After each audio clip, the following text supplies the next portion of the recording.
Okay. This is my video for naming the parts of the skull. I have my list here that you said we could have from our 30 parts. And we'll start with the superior part of the skull.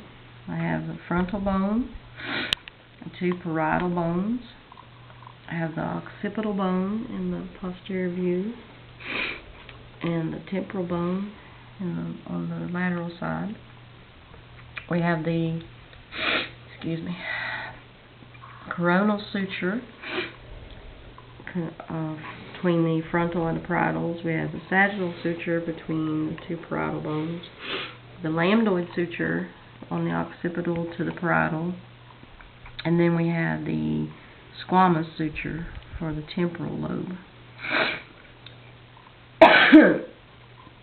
On our anterior part of our skull, we have the nasal bones right here, the maxilla bone, the mandible bone, the mental foramen, these 2 spots here. In our lateral view of our mandible, we have the mandibular ramus, the mandibular notch, this area right in here. We have the mandibular condyle right here. The coronoid process of the mandible is right there. And we also have the mastoid process back here, and the external auditory meatus, which is this area right here, on our lateral view of our skull. We also have the zygomatic bone and the sphenoid bone, which is located right here.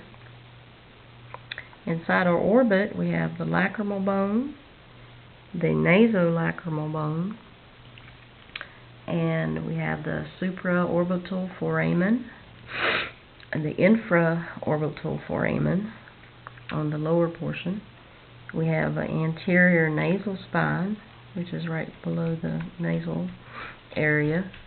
We have the glabella, which is this area right here. And on the underside, in the inferior portion, we have the foramen magnum. Can you see okay? Foramen magnum. The mastoid processes on either side. We have the styloid process here, and the jugular foramen, where the jugular vein goes in. This foramen magnum, the incisive fossa right here on the hard palate, and I think that is all of my list. If this was bigger, we could name a bunch more parts, but unfortunately he's not very big. Thank you.